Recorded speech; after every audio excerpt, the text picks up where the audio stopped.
Before we start tonight's episode, we here at the Mad Scientist Podcast just wanted to send a quick special shout out to our listener, Elizabeth Smith. Elizabeth right now is going through a rough time with the health of her mother, and we hope for a very speedy recovery. Elizabeth, we hope you're doing well. Our thoughts are with you. Hang in there, and hopefully you'll have more questions for us soon because it's getting a little slow in here. Truly, truly slow. All right, everyone again, thank you so much for listening, and let's get on with the show! Hello, listeners, and welcome to the Mad Scientist Roundtable. I am your host, Chris Cogswell. I am joined by the wonderful Marie Mayhew. Hello, Marie. Hello, Christopher. How are you doing? I'm doing so great. So great. Doing so well, seriously. So good. We're getting into my favorite holiday season. I'm like raring to start decorating for Halloween already. I bought a shirt today that's just a jack-o'-lantern face on it. It's bright orange. I look like a moron in it. And I'm going to wear it every weekend when I'm allowed to wear not work clothes. It's going to be great. I think you should just wear it 24/7. Just wear it to work. Imagine the first day everyone's like, oh, that's kind of funny. Like the third day they're all like, has anybody talked to HR? You know, like 3 weeks in, they're like, no, seriously. See, has he washed that shirt yet? I think we have to call it. How many of those shirts does he have? Still alive? What's going on at home? Jesus. Anyways, Marie, you've been on vacation. I have. You've taken a well-deserved vacation. A total break from reality. Total break from reality. Magic Kingdom. Awesome. Which is awesome, and yeah, just burnt through our credit cards there, which is always good. Of course. Which is always healthy, a little healthy spending. Bought a bunch of crap. Bought a bunch of crap from the mouse. Yeah. Yes. It was awesome, and then we actually did a little side trip that if we have time, I'll tell you about because it is straight out of playbook horror films. Well, of course we're going to make time now because you said you were in a horror film on your vacation. Awesome. Phenomenal. So good. This episode, so first off, with Halloween coming up here, you've probably noticed if you're listening to this show that we've been doing a lot of interviews recently. And the reason is because basically interviews are first off, I love doing interviews and I think they're really good. And when we get really good guests, like the guests that we've had recently, it's phenomenal. But I'm sure a lot of you are missing the standard kind of format episodes. And so we are going to be hitting those hard again really soon. We will be so we have 4 special episodes lined up for Halloween, Marie. Are you excited? You should be excited. I was actually thinking one of the Halloween roundtables we should do our top 10 biggest fears. Ooh. Yeah, scary, right? Yes. I'm gonna tell you right now, my top 3 are all variations of getting impaled or stabbed. Sweet. To death. Yeah, okay. So that's cool. Okay. So I can see that. The four episodes that I have lined up in kind of, I guess, the standard Mad Scientist episode, whatever. I don't even know what the hell we call them. Whatever. The one-player mode, I suppose. Just you being your science Just self. me being my science self. We're gonna do an episode on vampires and other parasites. Sweet. We're gonna do an episode on satanic panic. Ah! We're gonna do an episode on the history of Halloween. And we're gonna do an episode on a scary alien abduction case. And we're going to try to find a really scary abduction case. I'm just going to say right now, there is a really funny one that I want to do, but I don't think it's scary enough. And this case, for those young listeners at home, cover your ears, earmuffs. It's time for earmuffs. Uh-oh. Cover your ears. This guy claims that the aliens came from Venus. And the aliens, they showed up at his house, so he's laying in bed. Venus, okay. Venus. Check. So the Venetians land. They land in his house or on his roof or whatever. They get into his room. Okay. And must have been a load bearing. So imagine load bearing just right. Shut up, Marie. Imagine we have like there's fog, right? There's like green mist and fog. And, like the theremins we have some going lighting cues. Yeah. Right. Dope lighting cues. And out of the mist steps an alien, and the first thing you notice is that she has ginormous boobs. Well, of course. Okay. Of course. Like, as all aliens do. Okay. And Duh. and the You've got first your reptilians, you've got your greys, you've got your elfin-looking white ones, and then you have the ones with the giant boobs. and then you got your hunks. You got your hunks and your hunks. babes. Hunks and babes. And so Hunks and babes, this attractive Venetian alien telepathically says to the man In perfect English. in perfect Maybe with English, a slight accent. maybe with a slight sultry accent, she says to Yes. him telepathically, We're here to have sex with you because you're the best human on Earth, and there's like a bunch of us, and let's do it, and then we're getting to it. So they bring him up to their ship, they bang him a whole bunch of times, and then they bring him back to Earth, and he wakes up, and his only evidence that this happened to all of his friends, who he went out and told immediately, is one of the aliens, one of the Venetians, tied their blonde hair around his penis. Excellent. I'm not kidding, Marie. Where are you finding? Here's my. This question. is considered like one of the Christopher. strongest abduction cases. No, it is not is. considered. It is. No. It's like How a is famous this- one. Yeah, you know why it's famous? It's like Ask Rob. they were from Canada. he had the always having the Baywatch alien dream again. Yeah, they were from Canada. Right. Oh. This is what here's what I'm just gonna throw out there, and I'm sure we have a lot of listeners that have some veracity around UFOs and alien abduction. If that is the best that we're gonna throw into our hat for our big powwow, our big tent stake of Thanksgiving, of Halloween, that's sad. That's just, you know what, like, I could come up with something better Listen, than that. I promise it'll be scarier than Then big boobed alien aliens? babes. My God. I promise. Okay, I'm not setting the bar high. And cue intro music. Welcome to the Mad Scientist Roundtable, Episode 12, The Secret of Thermodynamics and Star Wars.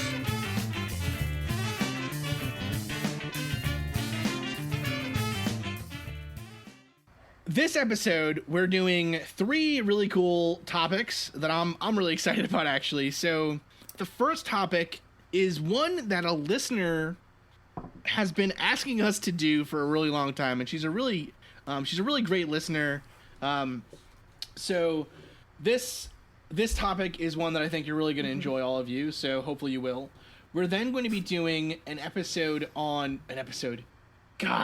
We're then going to be doing a section on thermodynamics, which I really like, but I'm like the only person that likes it, so it's gonna be rough. And then He's the only person that understands it. maybe. And then You should put it in the context of you will be trying to teach me something about that's true. thermodynamics. I'm going to be trying to give Marie a primer course on thermodynamics, and then Marie, you are going to be giving me a primer course on Star Wars. Exactly. Amazing. Which makes a lot more sense. I don't know about that. We're going to see. So, section 1 here. This question comes for us from Tanner Ashley Chow, who is one of our super dedicated listeners. So she actually sent in like a 30-minute voice clip of her asking the question and explaining it to me, because Oh, wow. so All right, Tanner. yeah, killing Fire it, up. right? So Killing it. So she is Tanner considers herself to be an empath, I believe. I don't want to kind of misname what she considers herself to be, I guess. But basically, so it's actually really cool. So Tanner does tarot card readings and things like that. And so I've actually had her do my cards via the internet, which is pretty cool. I want to do that. Just like quick, Tanner, I want to do that. just like quick reads, right? It's really cool. But so, Cool. So, what is an empath? So an empath, or how does she define herself? I guess empath. Maybe empath is like the wrong word. I guess it's more like the ability to tell things about people and like what they're going to be and how they're going to be based on just talking to them and getting a sense of them, I suppose. So it's kind of like I don't know. I don't want to say like aura, because that kind of gives sort of a like new agey vibe to it or whatever. But it's more like I guess it's more, you know, I would say she considers herself to be, I think, kind of in tune with, like, if there is an invisible world out there, I would say she probably considers herself to be in tune with that, maybe more than the average person, just because she's kind of, you know, worked at it, I guess. You know what I mean? Interesting. So she's taken steps to sort of further develop. Yeah, I think that is Okay. accurate. Yeah, I would say that's accurate. And so her question to us was, what do we think of The Secret, or rather the law of attraction? Because that's something that she believes positively in. And it's something, it's kind of it's sort of a hot topic right now. And so we actually went back and forth. So Tanner knows I don't necessarily agree with everything she believes, and she is, yeah, I mean, you know, again, like, I think a really important part of this show is seeing that the other side, in many of these cases, has some reason, or they're, like, these arguments aren't necessarily black and white, and so there's a big part of them that, you know, there's going to be some agreement on, right? Yes. Okay, Yes. so the law of attraction, stated simply, is the idea that by thinking about something and kind of like attuning yourself to bringing that thing into your life, you can bring it into your life, right? And so there's like a lot of kind of, I guess, there's a lot of kind of new agey ways to go about this sort of thing. So one is like The Secret, where you have a vision board, right?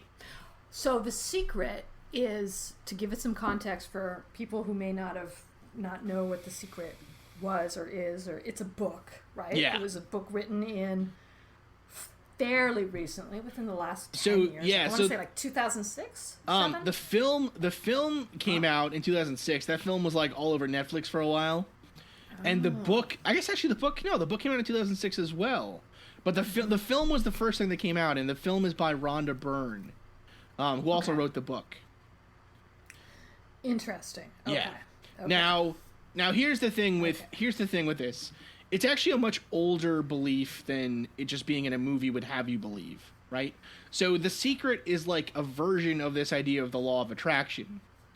And so the basic idea of the law of attraction, and this is something that I think a lot of people believe without realizing that it is a new age kind of belief, or rather a non-scientific belief, I suppose, is that by thinking positively or thinking negatively, you can cause positive or negative things to happen to you. Right? Okay. So it's kind of that Yes. idea of like, okay, if you're sick in the hospital, you should think good thoughts because then you'll heal faster. Or whatever. Right? Okay.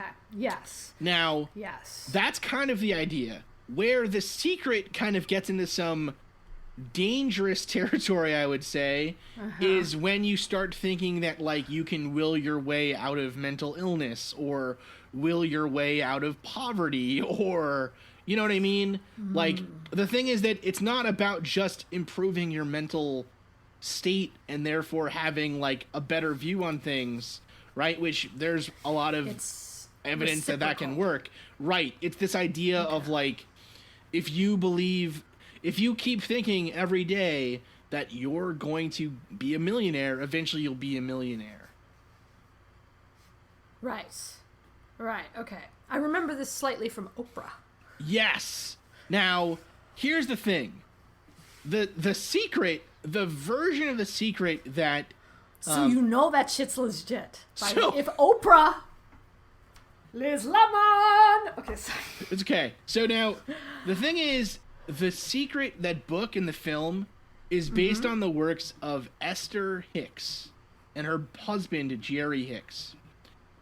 I'm just going to read you this is the little thing from Wikipedia on them. I'm just going to read it quick for you, because I think it does a good thing of talking about what they believe without me putting any kind of spin on it, okay?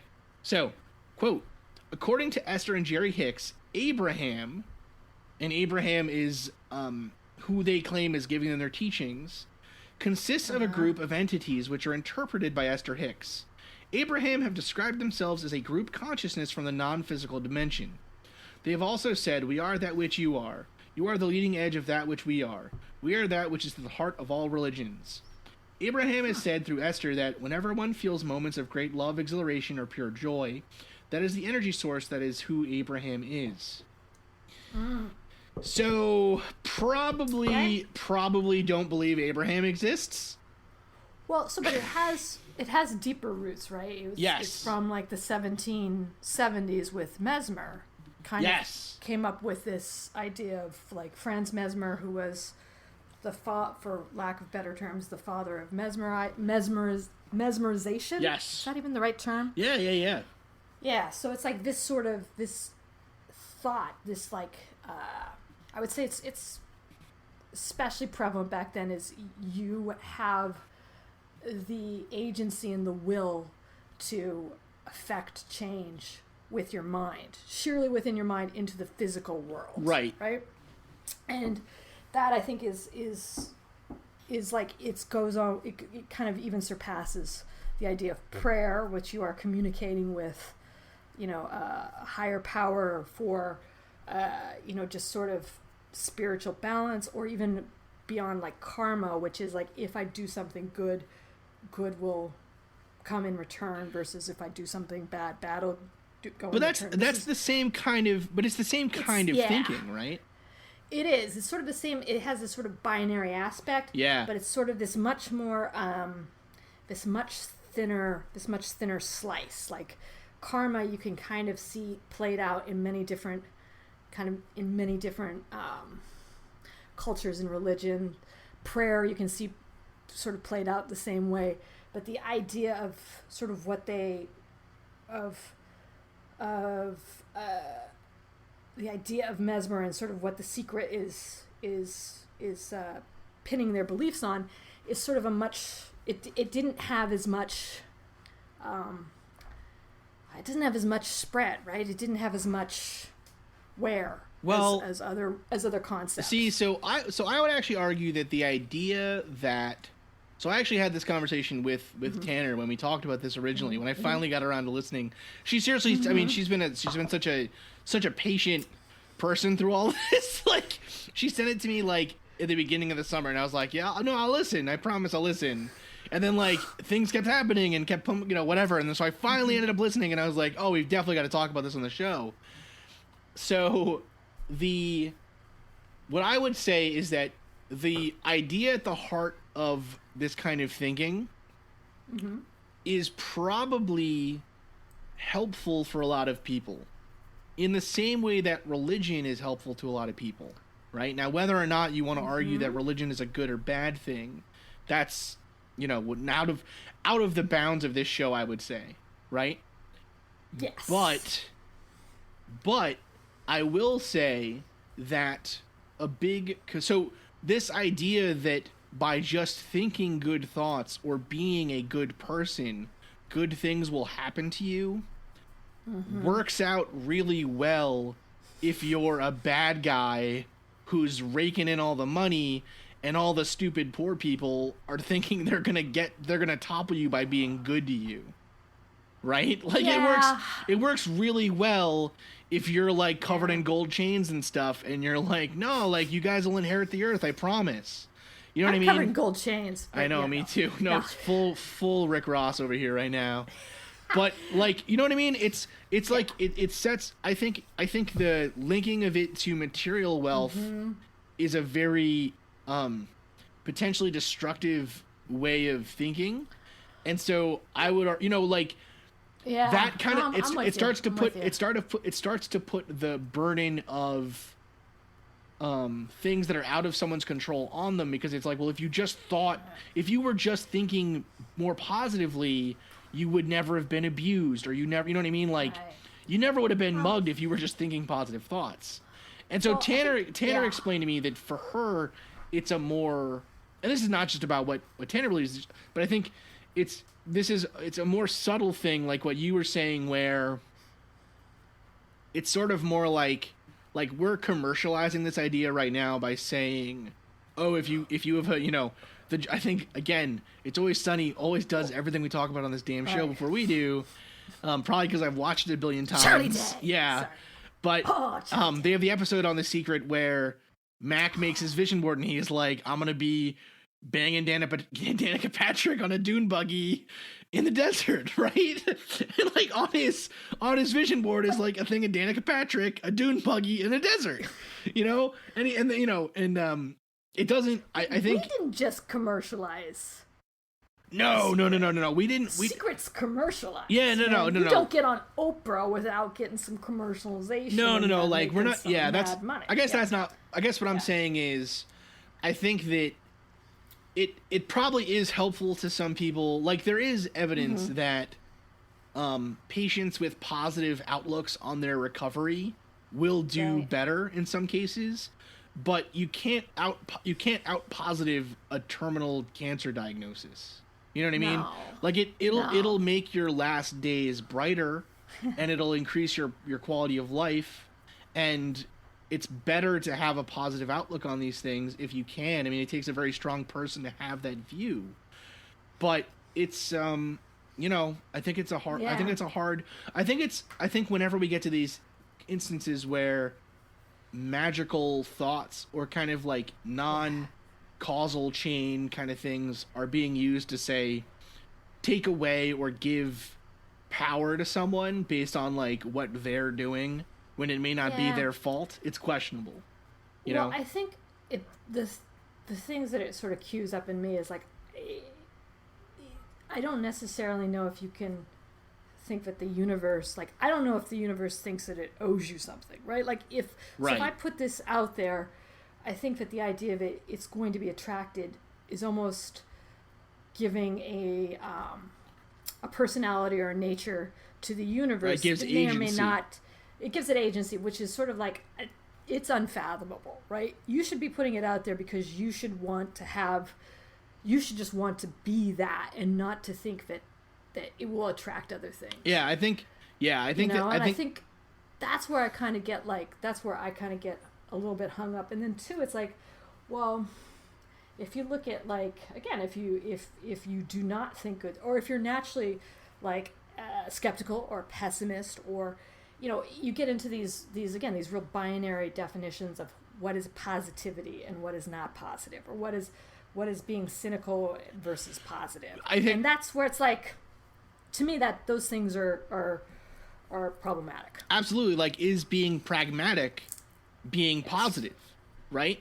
Yes. If you see a bad situation and you're like, well, this sucks, but we can do this to alleviate it. Yes. Is that positive, or is sitting in the negative situation and thinking everything's fine? Like, you know what I mean? What is positive thinking? I think that's a really important point, actually.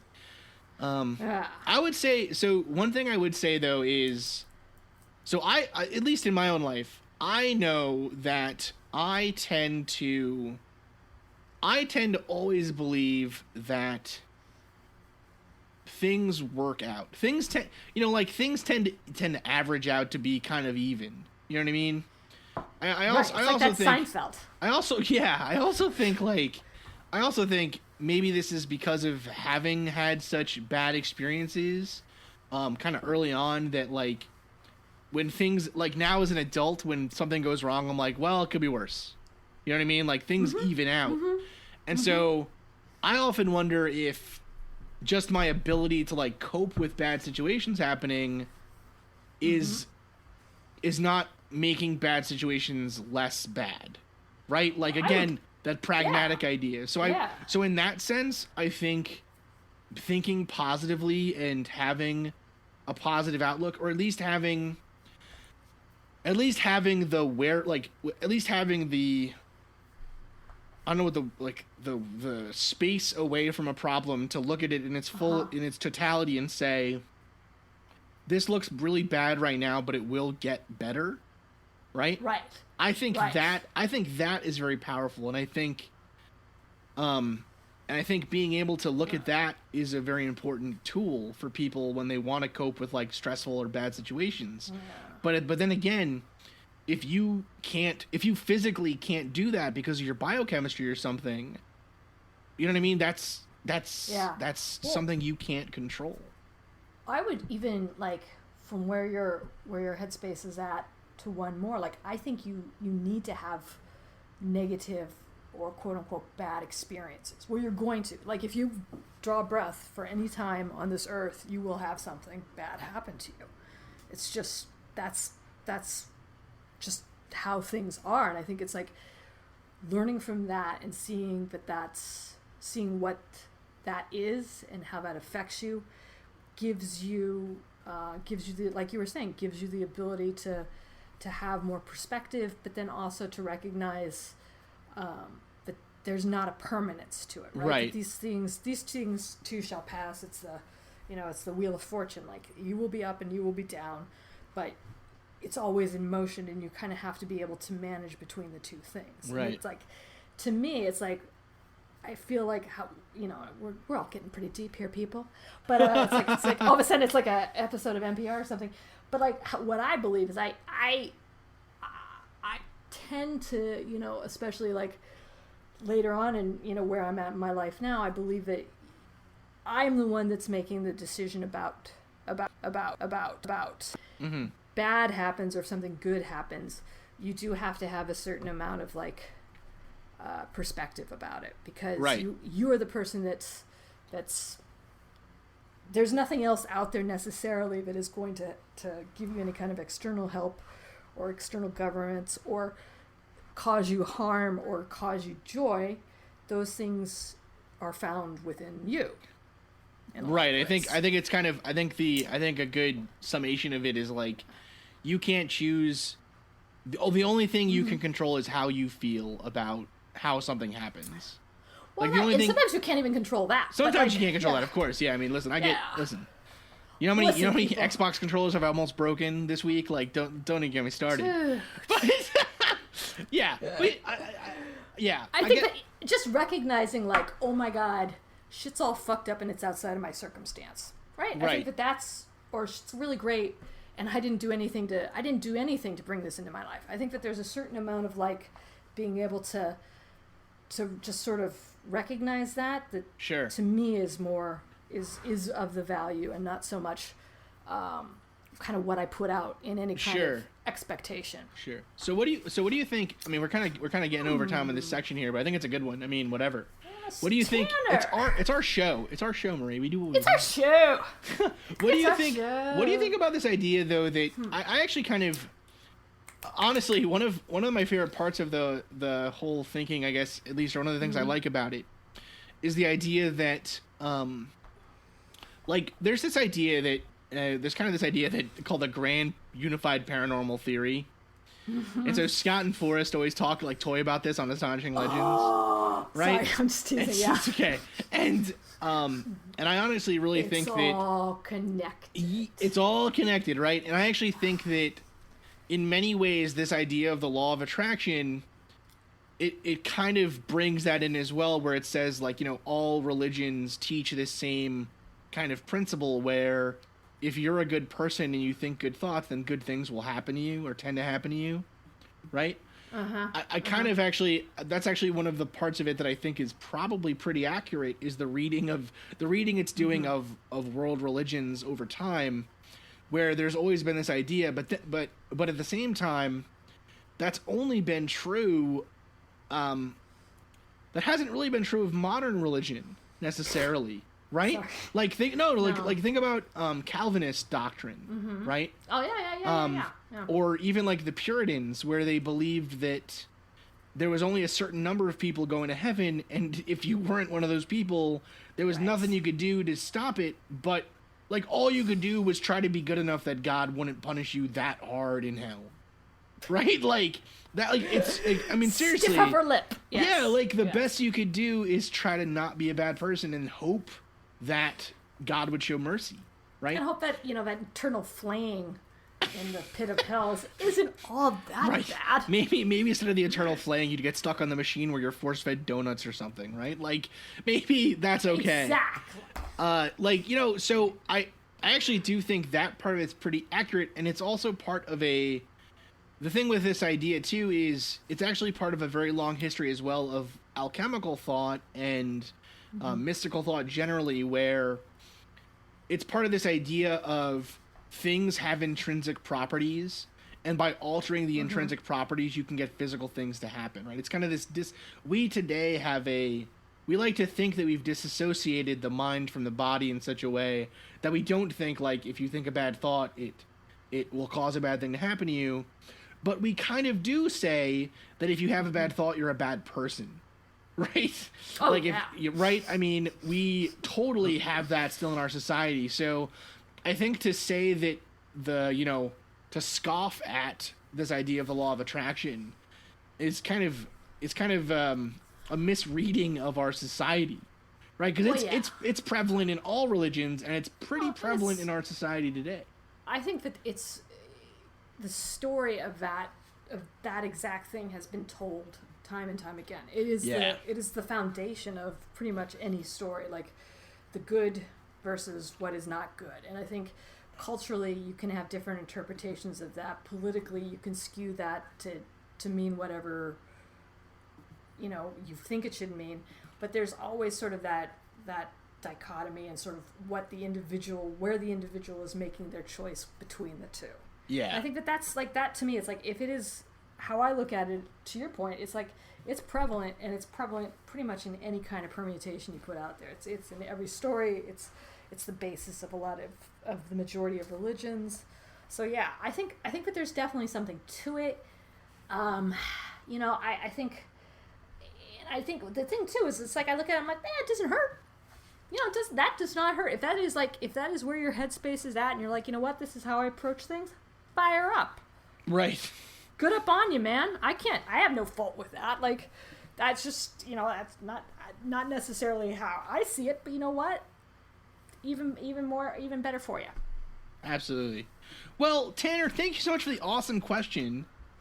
And I totally want my tarot cards read, Tanner. I hope that was at least... Totally do! I'm putting it out there, Tanner! I hope that was at least a semi-fulfilling answer. Send more questions. This was a great question. Really good one. This was good. And if you have any questions, send them to us, please, listeners. That would be really good.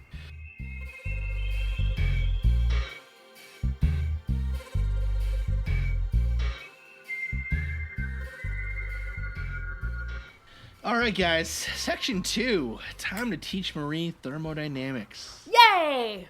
Okay. Hold on. I'm just going to take a little sip of some alcohol here. All right. Take a big sip of wine. Thermodynamics. Woo! Mm. Okay. Oh, my God. All right. Thermodynamics. I feel like I'm in high school again. No! Marie's going to be so much fun. Oh, God. It's going to be so much fun. And Mr.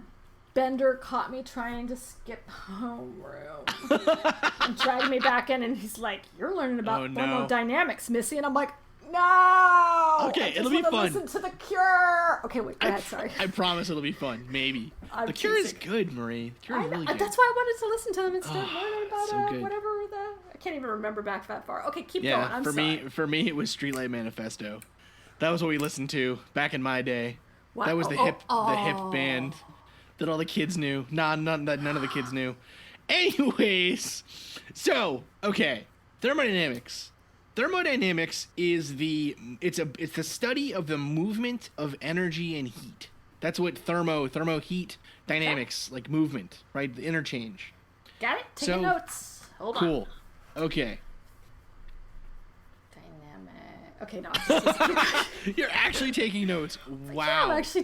What the hell? You're gonna try and teach me something? Like when you go into Star Wars, you better effing sit down. I got a whiteboard behind me. I got a notepad ready. Okay. So, thermodynamics, for those that don't know, is the study of, like I said, heat and work specifically, and how these two things interact with each other in the physical world to make things like engines and air conditioners work. Okay? Now, the basic principle that makes thermodynamics work is known as the conservation of energy. So, energy cannot be created or destroyed in the universe. And what that means is if you have a system, doesn't matter what kind of system it is, if you put some energy in, eventually that energy has to come out of it somehow. Okay? Could be in a different form, right? It can be in a different form, but it has to come out somehow. Okay? So what that means is if you have a if you have a box and you push the box up a hill with 50 joules of energy to move it up the hill, right? Mm-hmm. That box at the end of that movement will have gained 50 joules of energy, but that energy had to be converted into some other form. Okay? Okay. And so the energy of something being high up is what we call potential energy. Right? Because it has the potential to release that energy very quickly by falling from that height. Right? Okay. I'm with you. Cool. So, the basic law of thermodynamics, the first law of thermodynamics, is that the total change in energy in a system is equal to the change in the heat flow plus the change in the work flow that's occurring in the system. Okay? So the way we write that is we write it as delta U, which you may not know what a delta is, but it's a little triangle guy. Mm-hmm. So it looks like triangle U is equal to triangle Q plus triangle W, and delta means change. So you'd write delta Q is equal to the heat at time 1 minus the heat at time 2. Oh, man. Okay? I'm still with you. I'm still like thinking about pushing stuff up hills. Keep going. Okay. All right. So what does that mean? That means that basically what this means is that in any process where no energy is accumulating, so in other words, we're not building up energy inside the system, we're just letting the system go for a long enough time that it all enters and exits over time. Okay, that's called steady state. Ah, okay. In any system at steady state, so again, long periods of time, the amount of heat you enter into a system has to be equal to the amount of work that you get out of it. So a centrifuge has to be brought up to like steady state. Yes. Okay. So like all of these, so all processes that happen like in chemistry and physics and whatever, those all are assumed to occur at steady state when you first do the analysis. Okay. Because that's the point where energy isn't being added to the system with like changes in time. It's just the time when things kind of get added and subtracted easily. Okay? It's almost like it plateaus and kind of like exactly. Exactly. They become steady constant values that you can just add and subtract from one another. So, what does this mean for something like an engine? What this means is that if you have an engine that is doing 50 joules, so joule is the unit of energy. Okay? So if you have an engine that's doing 50 joules of work, you had to put into that system 50 joules of energy somehow. Okay. Does that make sense? It does. Yes. Okay. Now in an engine, how in your car engine, what are you doing to add the energy in? You're adding gas. You're adding gas, and so it's a chemical reaction that's adding the energy, right? It's the combustion.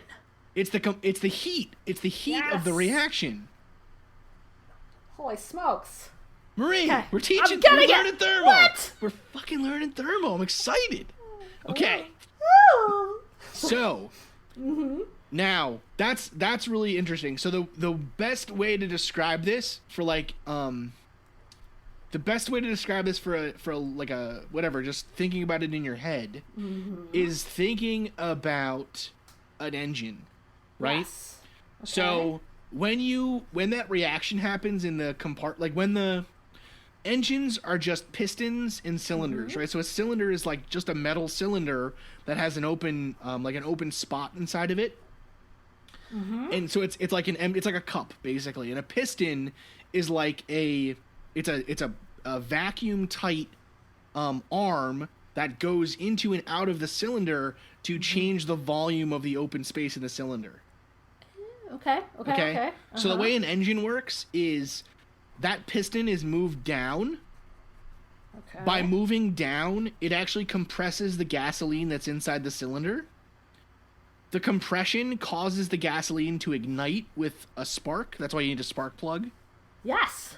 The spark causes it to explode. The explosion of the gasoline it makes the piston move back up. And Okay. making the piston move back up, that's actually doing work.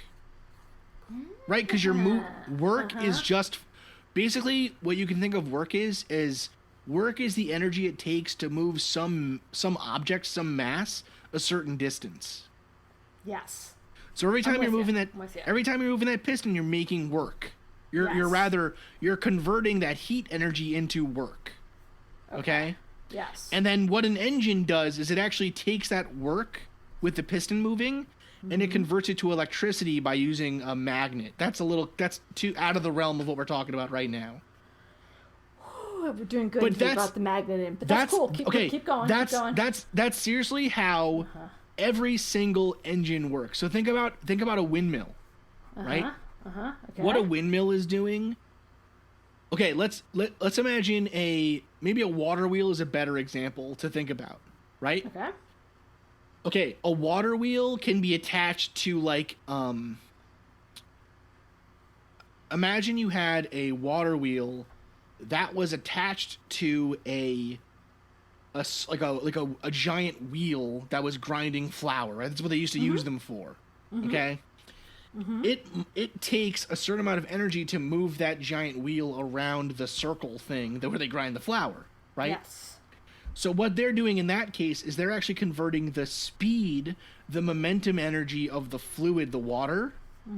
They're converting that into work by making the water push the water wheel forward.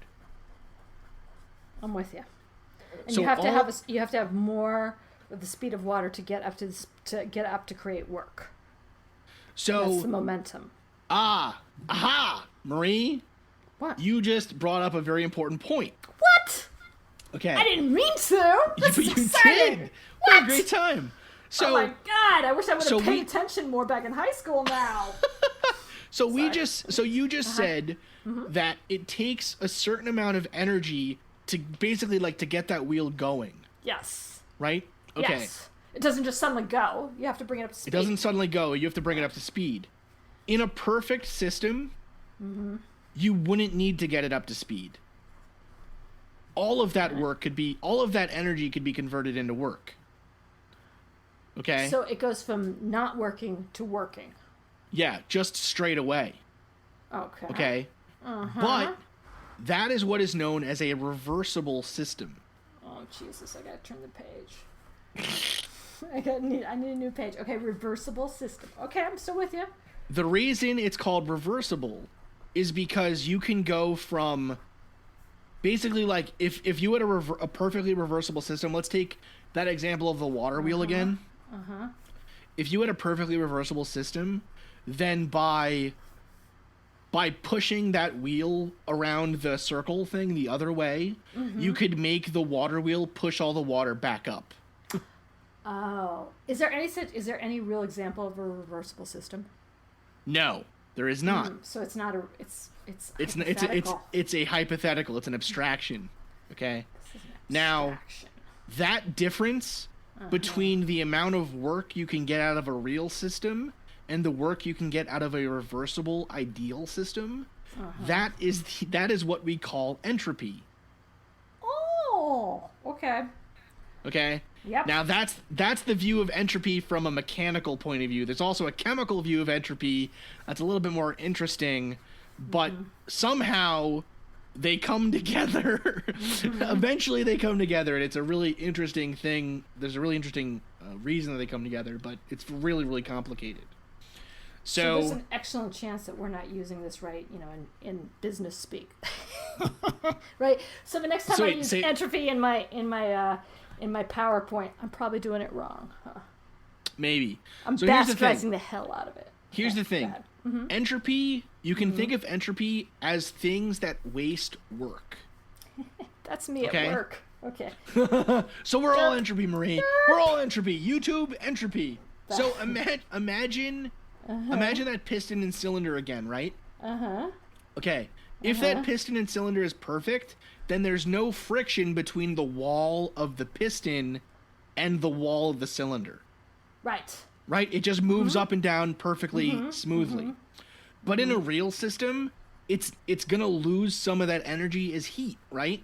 Right. Because it has to, yes. as friction heat. Yes. Okay. So that would be an example of a non-ideality, or something that makes this system not reversible. Irreversible is what we would call it. Okay. An irreversible system is similar to a steady state. Steady state is what it would be when it's up and running. So System. So a reversible system is steady state means that the thing is running, and basically it's like if you leave it, that's how it's going to stay forever. Okay. Okay. Reversible means that you can get as much work out as you put in by just changing the direction of the work. Yes, and which is the abstraction. Which is the abstraction that's not possible. Dig it. So another way of saying that is that in a real system, you can never get out as much work as you put in. Tell me about it. So there's always inefficiencies. That's why engines aren't 100% efficient. In fact, engines are capped at something like 33 to 36% efficiency. That's the most efficient an engine can ever be using our current methods of making engine. Dig it. Okay. Now this means there's some really interesting things though that can happen, right?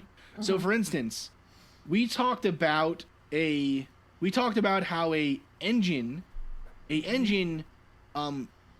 causes combustion, and that combustion makes work happen. Yes. Right? On the other hand, you can go the opposite way, and you can actually compress gas and make it colder. That's how a fridge works. Oh. Now, fridges are super inefficient though, because you're going the opposite way. Right? And I'm always leaving the door open. And you're always leaving the door open. It takes a lot more energy. It takes a lot more. So it's really, really easy to turn work into heat. That's super easy, right? Like you can rub your hands together and make them hot. You're wasting work by converting it to heat. Right? Okay. But the other way, using heat to get work or using heat to cool a room is really inefficient. It's really hard. It's much harder. So, total off-the-wall question. Go ahead. What does the Haldon Super Collider use? Like, what kind of energy is that? Okay, so there's a bunch. So remember how I said that there's the internal energy change has to be equal to 0? The total energy change of the system has to be equal to 0. And that'll be equal to the heat change plus the work change. That's actually a vast oversimplification. There's loads of other types of energy. You mean you just dumbed this all down for me? No. Listen. This is how we teach it in graduate level thermodynamics. You guys are getting. If you guys have followed up to this point, you're like halfway to a PhD in chemistry. You are halfway. In fact, we might just have to put together a you might just start giving it away. Yeah, giving them away. You should do certificates. I want one for this. Okay, keep going. You deserve one. Oh my goodness. So other types of energy, like I said, potential energy, right? Another type of energy is kinetic energy.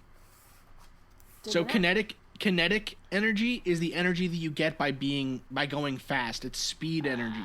Okay. So actually, in the case of the water wheel, you're converting the kinetic energy of the water into work. Okay. Potential energy is like, imagine you have you're holding a ball up 10 meters in the air because you're like monstrously tall. You're Godzilla. Yes. You're super duper tall. So if you drop that, so when the ball is just in your hand, it by it being that high up, it has potential energy because it's being attracted to the earth by gravity. Okay. So once you let it go, it'll start to speed up. And what's actually happening then is the potential energy that it had at its rest at the top of the, like where you're holding it, that's actually being converted into kinetic energy as it starts to move. Okay. And so at the top of the hill, like where you're holding it, it has all of its energy is potential, but it has no kinetic energy. And at the bottom, all of it's kinetic, but none of it is potential energy. So I will not be able to harness that into... No, and so, no. And so potential energy is actually like the energy of things attracting, kind of like the law of attraction, right? So, so it's like if you have a positive charge and a negative charge, there is potential energy between those two things. That's what we call a voltage. All right, I'm with you. So all of these different things have these energies between them, and so long as we're converting our energy into other forms, it can be usable. And so we're getting back now to this idea of you can now convert work into electrical energy by using a magnet. Oh God. Okay. So here's the reason, kind of the reason why you can do that. Magnet. Okay, if you have a magnet is just it's basically attracting the electrons in an atom. All right. Okay, or in a molecule. So with a magnet, what you can do by spinning a magnet around basically by moving a magnet in a magnetic field, you can cause another magnet to start to see electrons flowing through it. Oh God, dude. So like, let me. I was doing so good. Okay. Let me rephrase. That magnet is involved somehow. Magic. Magnet plus spin equals electricity? Question mark. I'm like explaining this really badly. So, dude, you're not. You are actually very coherent and very, very good at this. Imagine. Okay, if you have Imagine you have a wire, right? The wire is attracted to the magnet, right? Yes. So there is a certain arrangement of wires around other wires and stuff that you can make where if you spin a magnet around that wire, it'll cause the wire to start to have a charge. Okay, I'm with you. Okay. I'm with you. That like the molecular reason why that's happening isn't really important because we didn't even know how the hell that was happening until way after we discovered this. But what's important is that if you then attach that to something else, you can cause a current to flow and you'll get electricity. Okay, I'm with you. So the way that like electrical power stations work, or even the way that like let's say a wind turbine, right? What's happening is the wind turbine. So the winds, what energy does the wind have? Spinning it. So it's making the magnet spin. Yes. So the wind has kinetic energy. That kinetic energy is being converted into work by making the windmill spin. That work is then moving a magnet that's attached to the inside of it somewhere to spin it around a current generator, basically like a piece of wire. And the current is then either being sent directly to the energy grid or it's being stored in a battery. Okay. Now here's how batteries work, Marie. Oh God. All right. Okay, no. This is batteries are actually pretty easy comparatively.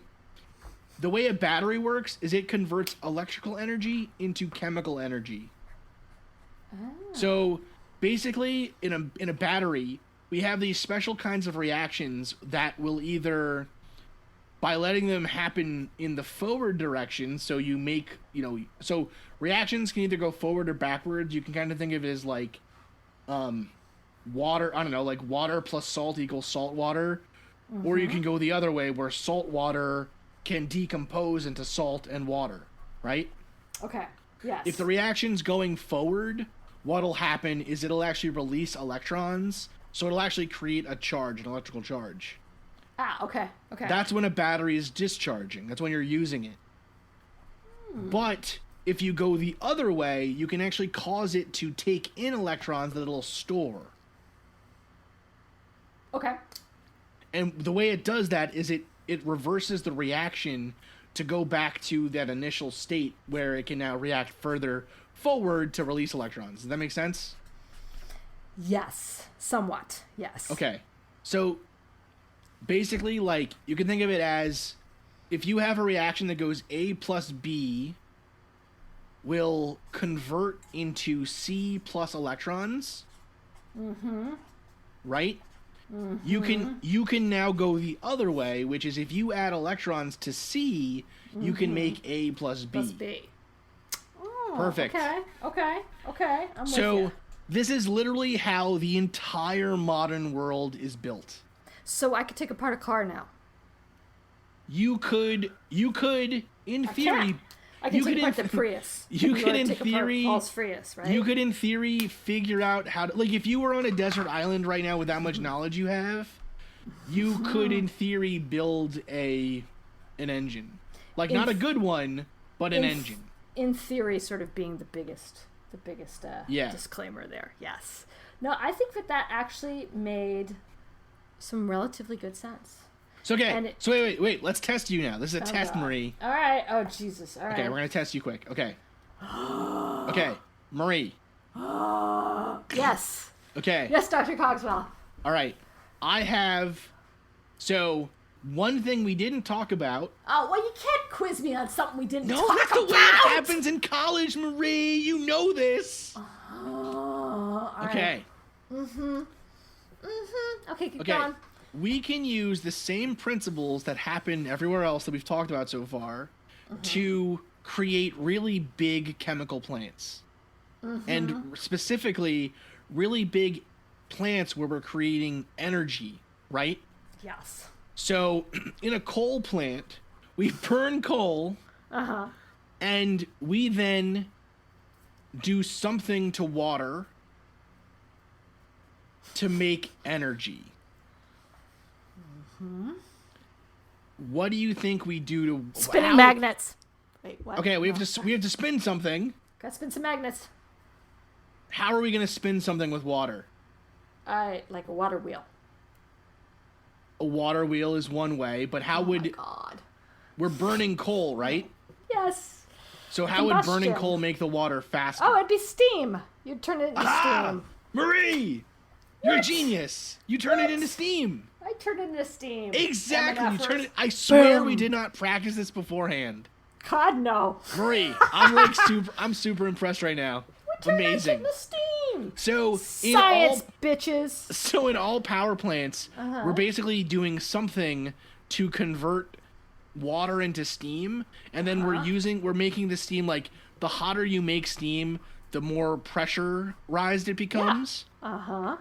And so then that high pressure translates to really fast steam.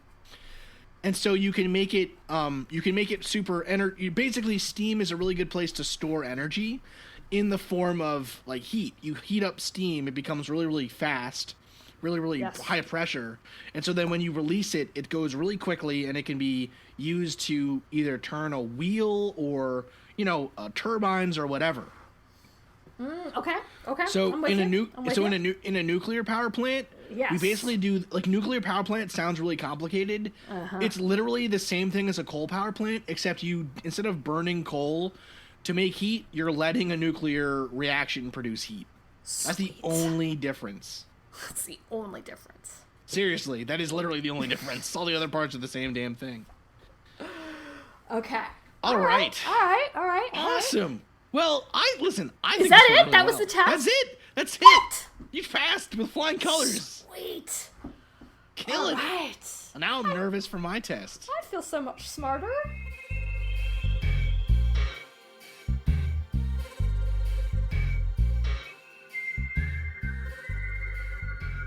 So, thermodynamics was just a cakewalk. You see, for all of our listeners, I will post on Twitter the notes, a picture of the notes I took. Oh, so good. I did take notes, and if anyone can actually decipher the notes, then I'll do a special doodle for you. Nice! I'll sing a song for you people if you can make sense out of this shit. Oh my goodness. Anyways, so we, first of all, Dr. Cogswell, eminent authority in all things science. Many things science fiction. He's got a big brain. Look at the big brain on Cogs over here, right? Oh my goodness. Smart guy. However, when I asked him, I'm like, okay, so if you're going to quiz me about, thermodynamics, then what do I get to quiz you on? And like, what's the one thing that you don't know very much about? And what did you tell me, Chris? Star Wars. Star Wars. But let's get a little context around this. So when you say you don't know very much about Star Wars, is it that you feel like you don't get the premise? Does it feel like you don't appreciate kind of where it's coming from? Okay. You're more of a Star Trek or even a Lord of the Rings type of guy? So, okay. So aficionado? I would say Mm-hmm. I have always been more of a. So first off, I think I have seen the original Star Wars movies. Maybe now I rewatched the first one ever. So maybe I've seen them a total of 2 times in my life. Yeah. I've only ever seen them 2 times. So and I've played all the video games. So well, there we go. So you played Battlefront a few times. Oh, the games are really good.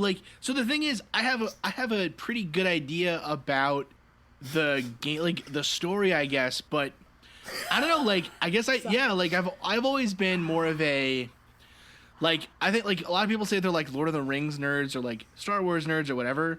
I've always been kind of, an occult nerd, I guess. My favorite superhero is John Constantine. I've always been more into, the, I don't know, the magic, spooky horror kind of stuff, I guess. So, Star Wars, I don't know, I think part of the problem with Star Wars for me is, the special effects looked really good for the time. I can tell that, right? But they don't look very good for today. And I mean, listen, this is coming from someone who's, my favorite TV show is The Prisoner. The original one from the 60s, which... Oh my god, mine too! It's so good, right? Oh my god! Right, we're always You are number 6. No, I'm not a number, I'm a free man! Man! Oh my god. So... People, we might just have to... Oh, there out is a whole episode so around much that. to do on The Prisoner. Oh my goodness. But... So, and that's... that show... had those stupid giant yoga balls attack people, right? Dude, this, Rover was scary. But so was special effects scary. Isn't a huge thing for me, I guess. Yeah. But I don't know. I guess I just don't. I don't know. I don't get it. I don't know why. People love it so much, and I feel so left out because I don't really love it. Well, let's see if we can bring some of that magic and that love. All right, let's see. First of all, shout out on both Constantine, which is awesome, and I do So feel bad good. that they canceled that. I do think The that show was TV so run of it was good. good. I thought it had a lot of potential. I feel the same way. I'm loving Preacher. Yeah. Did you watch Preacher? Preacher's so good. So good too. What I don't. So one thing I wish. So I really like that they're using Neil Gaiman's properties for a lot of things, Yes. American Gods or whatever. Oh, American Gods, yeah. But Yeah. But have you ever read the Books of Magic? From him and Terry, whatever, right? Yeah, they are Yeah. one of the best comic book series of all time. That a lot of my Amazing. friends that are into comics have never read, and Sandman is good. I think Books of Magic is better. I'm going to agree with you. I think Books they of Magic have is to. better. They have to make Books of Magic a Netflix series or something. Please, Neil Gaiman, if you're listening to this show, So good. come on, So man, good. come on. good. Books of Magic has to be a That TV was- show. That was really, really good. I So love that good. one. And I love, okay, so anyways, and The Prisoner is probably one of my absolute favorite shows. Just because, I mean, we'll have to get into it one of these, we're going to have to dedicate, now that I know this, we're going to have to dedicate an entire triptych of episodes to discussing just his blazer choices and the scarves. The scarves. Powerful scarf Shit. choices. Okay, so anyways, let's talk about some Star Wars. So when I think of Star Wars, and first let me back up by saying I am in no way a expert on Star Wars. If you guys look at podcasts, if you go into any kind of a podcast hosting program and just put in Star Wars, you're gonna find at least a dozen really, really good podcasts with people that know a shitload about this down to very minute detail. I am not one of those people. I like to think of myself as more just a freelance love fest for Star Wars and all things Star Wars. But so if I look at kind of, to your point, when it came out, and now that it even looks dated, if you think about, well, 1970, I want to say 1977, the first Star Wars came out, and if you look at cinema, sort of in general, what was happening cinematically at that time, it was a lot of really dark cinema.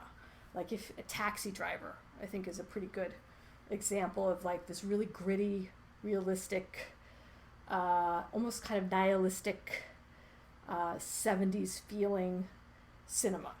Mm-hmm.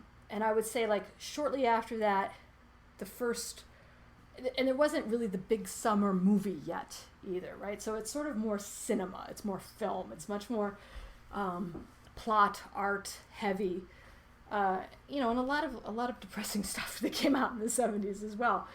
But then Jaws came along and sort of changed all of that and really kind of opened up like the idea of, that cinema was going to be bigger and was going to be like more of an event. And then when Star Wars came out, it really broke with anything that was happening in the 70s at that time. One, it was clearly a callback to the serials that George Lucas had been seeing when he was a kid, which would be like these 3-minute or 4-minute, well, not that long, but like 10-minute sort of episodes with cliffhangers, right? And it was very formulaic, and it was very prescribed, but was also really exciting and very energetic. So all of a sudden, that I think was one of the biggest things about Star Wars that was at the time very different. It was this cultural break with what was happening in the world around it. And two, science fiction was not, in America, a hugely popular draw for the box office. So like the Westerns were gone, sci-fi gone, and it was, again, much more of this gritty realism. And all of a sudden, bringing it back, this whole idea of the special effects, these unknown worlds. But at the base of it is this story that's very, like we were talking about, like, very binary. The story is good versus evil. And the journey of one man, or one boy, Luke Skywalker, through this process of self-discovery, and sort of trying to figure out who he is as the hero's journey. So it's this really sort of timeless storytelling that is almost reinvented in cinema in the 70s. So I guess I never really looked at it at the lens of. So it's funny, that kind of analysis of a movie. I always maybe this is snobbery on my part. It's definitely snobbery on my part. Snobbery. I put that on the movies that I think of. Like, I don't think in. Not to say that like Star Wars is equivalent to like I don't think in 20 years people are going to be on like a space podcast talking about like The Dark Knight as like a metaphor for our times. Even though those movies are amazing, I think of like, I don't necessarily think of Star Wars or those kind of movies on the same level, I guess, as like I don't know. And I think it is just kind of snobbery, like, oh, it's not artistic or whatever. But I think it's actually really interesting, the point you make about like the 70s were just suffered through Vietnam, right? We're still dealing with the aftermath. We might even we still have Watergate. People. Yeah, Watergate. Like things are not black and white right now at that point in time in America, and to have a movie that had that kind of easy morality was probably a nice retreat for people at the time, for sure. But I guess it definitely harkens back. See, like but so the that 60s. But that makes me wonder though, like, why do people still like not why do people still like it? Like, if I show my friends The Prisoner, they're like, "What the hell are we watching? Like, why are we watching this?" You know what I mean? That's because you have to be on acid. No, like, you don't. You know what, dear like, listener, you do not have to be on no, acid. watch The Prisoner. It's amazing, Watch and The it's Prisoner. and it's so. I think. Okay, whatever. We're supposed to be talking about Star Wars, Marie. Oh, it's so but good. Okay. like, I guess that's. Why is it so relevant today? Today, why is it still? Well, because I think it's if I look at sort of art and like what you consider quote unquote popular culture art, I think that Star Wars is probably one of the top 3 big moments of 20th and 21st century. It redefined so much going forward in that it was able to, not only did it break sort of with the 70s cynicism, but what it did is it took what is intrinsically the simplest story that we all really have a innate emotional attachment to and identify with, and it walked us through sort of all the iterations of that story. So basically, if you haven't seen Star Wars, or if you've maybe only seen it quote unquote once or twice, it is the story of Luke Skywalker, who is basically, a farm boy living on Tatooine, helping his aunt, helping his uncle, doesn't have any huge grand ambitions, and is sort of thrust into this adventure, into this narrative that's much bigger than him, that he is called upon to be heroic or to rise to something that he doesn't know if he has within him. And he is aided by several different characters. One, he's aided by a mentor figure, or several different mentor figures. He has allies that he travels with. He has, potential, like the familiar bonds. But then also what he's ultimately having to rise to is the grand idea of corruption and evil. So for as good as he is and as noble as his intent is, he now must face what is possibly his undoing, or his opposite, that actually turns out to be him, right? It's his father. Mm-hmm. Spoiler alert, it's his father. But it is the Campbell story. So Joseph Campbell came up with, like, any real story has very certain archetypes within it. It follows a narrative, and that narrative is resolute within all of us, and that's why we identify it. That's why we keep telling it, generation after generation. Someone is ripped from what they are comfortable and familiar with. They eventually have to choose a path that they're not certain of, and they must exceed their own expectations and face something that is that is so horrific but turns out to be a reflection of themselves. Yeah, I mean, and that's actually one part of it that I kind of find to be, again, maybe like I'm looking at it from the wrong perspective, I guess. I don't know, but like it's always a young dude. It's always a young guy. They're always from like a boring place.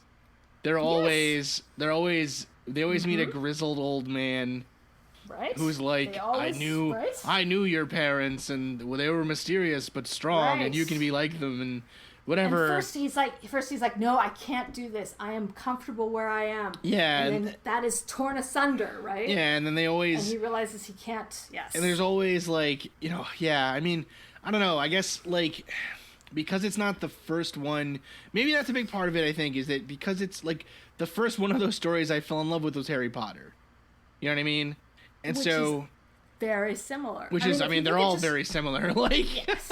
But yeah. They're similar. They're similar for a reason. Like, really, like one of like Campbell accolades in humanities would argue that there is only one story. There's only one story that you tell. You tell it again and again and again. It may have different skins. It may have different permutations, but that's the one story. See, but So that's the journey. See, but I don't know if that's necessarily. That's why it resonates. I don't know if I necessarily agree with that idea though, that there is only one story. Like, I think some of my favorite, some of the most interesting characters I've read about or learned about in movies or TV or whatever are the ones that I end up hating. Right? Some of the most interesting ones for me are the ones that are darker, that are anti-hero. Well, not even anti-heroes though, that are they're not anti-heroes, they're horrific villains. You know what I mean? They're like the villains. I guess I don't really. Give me an example of before we go back to Star Wars, give me an example of like what is sort of like the story or the villain that you think is like this is compelling. So I find, for instance, there's this idea of I find the existential hero motif very interesting. I like that one. And so I like, for instance, I really have enjoyed books based around that kind of theme, I guess. And so I would argue that, what is the name of that book? Oh, we have it sitting around here somewhere. Ah! Damn it, Chippy! Yeah, we have it someplace around here, but there's, for instance, Alice in Wonderland is one of my favorite books. Okay. Alice in Wonderland is one of my favorite books. Alice in Wonderland does not fit that motif really at all, because Alice doesn't learn anything. Alice, what are you talking? Okay, so Alice is taken from a familiar situation. Yeah. Right? She is guided or follows someone who she doesn't know, but almost a curious mentor figure, right? She comes across different characters that help her or that try and dissuade her from her path, and she ultimately faces an evil, right? I mean, in the, like, I guess in the Disney version she does, but in the, like, you know what I mean? Like, in the books... What? No, I'm teasing. In the books she doesn't really learn much of anything. Like, it's... I guess Alice's Adventures is a bad example, because it's kind of not a satire necessarily, but almost like a play on those motifs, I guess. But so for instance, like if we look at The Stranger, Camus' The Stranger, right? That hero is not he's not French existentialism. Okay, he's not a hero. He's not a hero, no. Right? He shoots someone. Right, and the whole book is about this person coming to grips with that, or even like in Crime and Punishment, right? Crime and Punishment, that's one of my favorite books. Crime and Punishment is about a person who decides that they could commit a horrendous crime, and then them having to live with the guilt until it drives them mad, right? That's one of that I think is you went and whipped out some Dostoevsky. I know, like that. So that story, I think. There is no, I suppose at the end the person, this character learns something, but do they feel regret at the end, or they have some sort of they do feel regret, angst, but right? Well, that's the whole. I mean, that's the whole thing, right? It's you can't be an existentialist without angst, Marie, in a hot topic trench coat. You can't be it. I mean, it's not possible. You know. So let me counter with you. Let's move. So we have now talked about A New Hope, Star Wars Episode 4. What about the second or the fifth in the series, which is La Paire Contre-Attaque?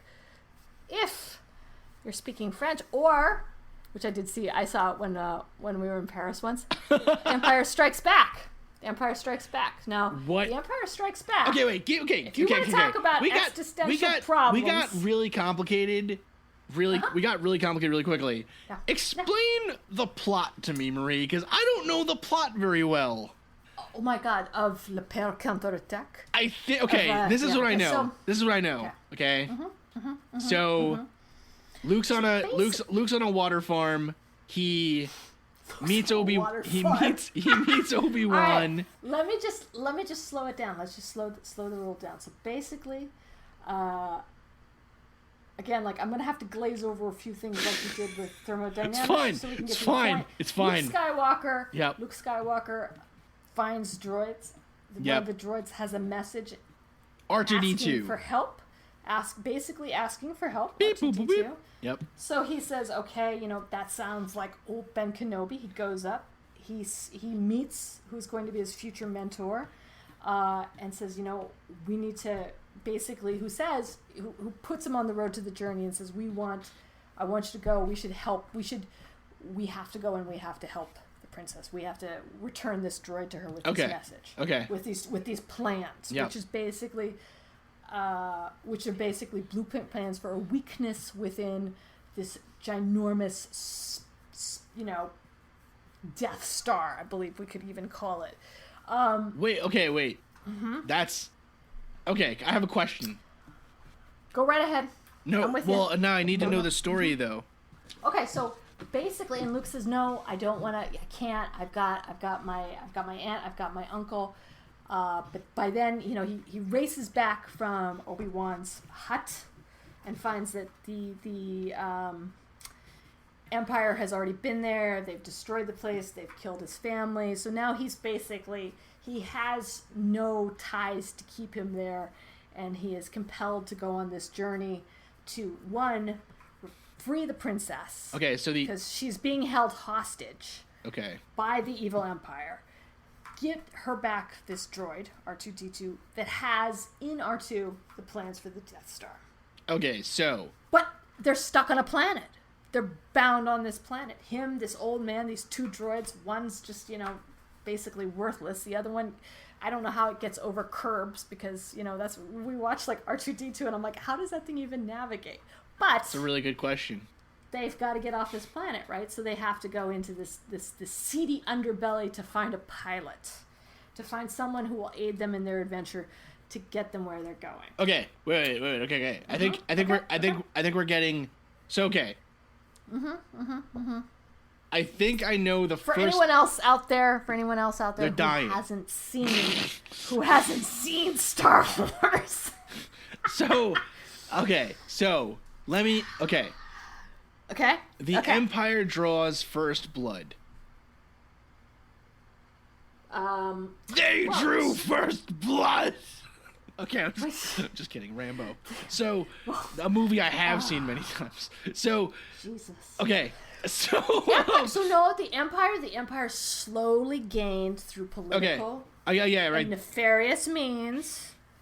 Slowly gained presence and power, and then basically instated themselves as a fascist dictatorship. Okay. So in the first one, but he didn't win the popular vote. In the first one, he. Come on! In the first one, he blows up the Death Star. Yes. What the hell happens in the other two then? You're gonna skip. Well, skipped all the way to the end. I feel like I'm probably the only one in this. All the people listening to this are gonna know what hell happens in these movies. There's no probably about it, sir. You are the only one. But I know. That's okay. So let's do broad strokes. Broad bullet points. What the hell happens in the second one? So the second one. Because they already destroyed the Death Star. Yeah, right. So everything should be happy, right? Yeah. It's a good ending. But they still haven't ridded. Just because they got rid of the symptom doesn't mean that what's actually causing the problem is not gone. I see. The Emperor is still there. He's still,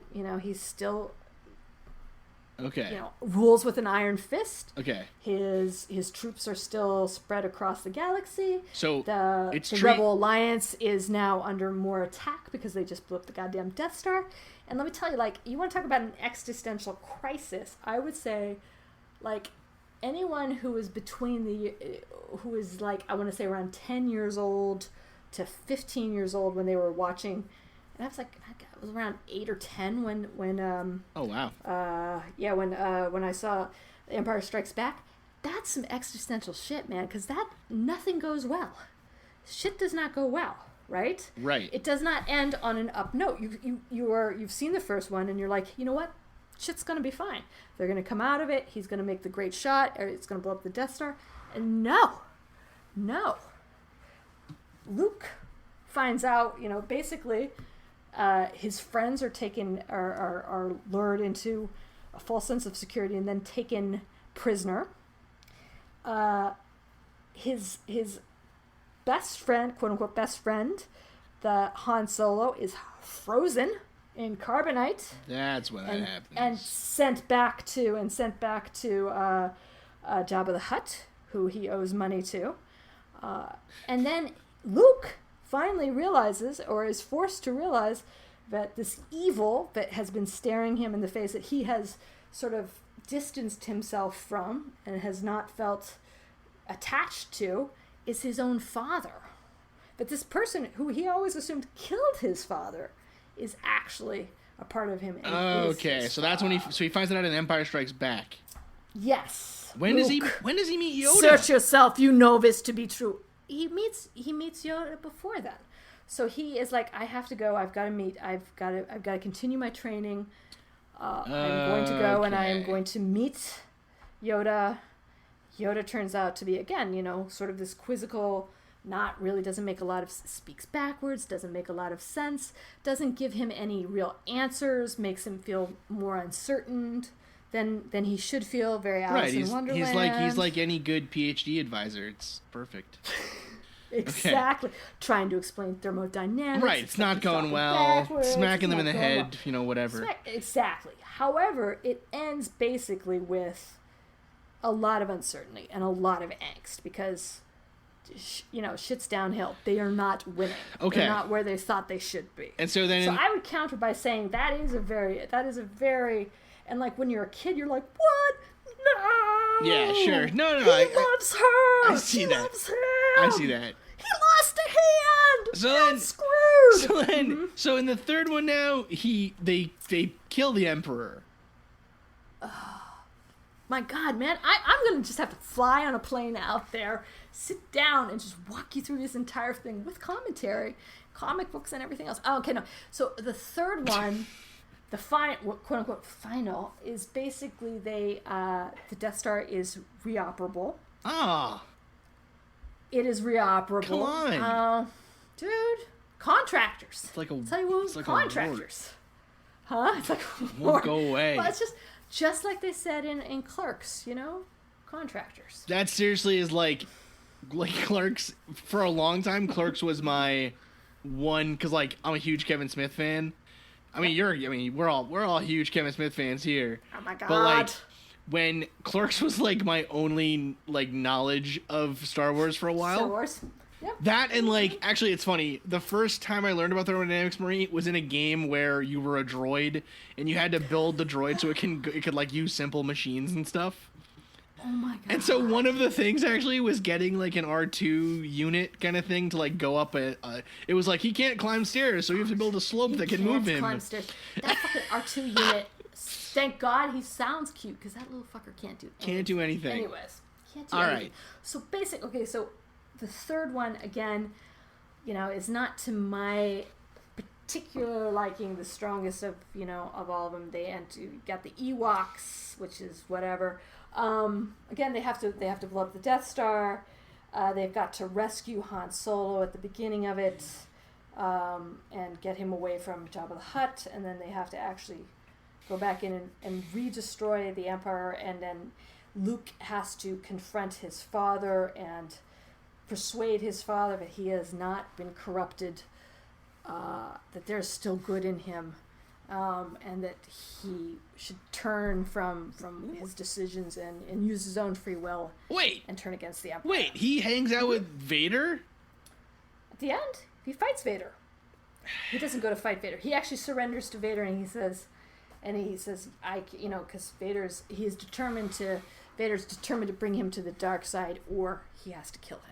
So wait, okay, all right. Mm-hmm. So what happens at the end? Because why is there another movie coming out, or came out already, where they're like, shit's bad again, and Luke's away, and whatever?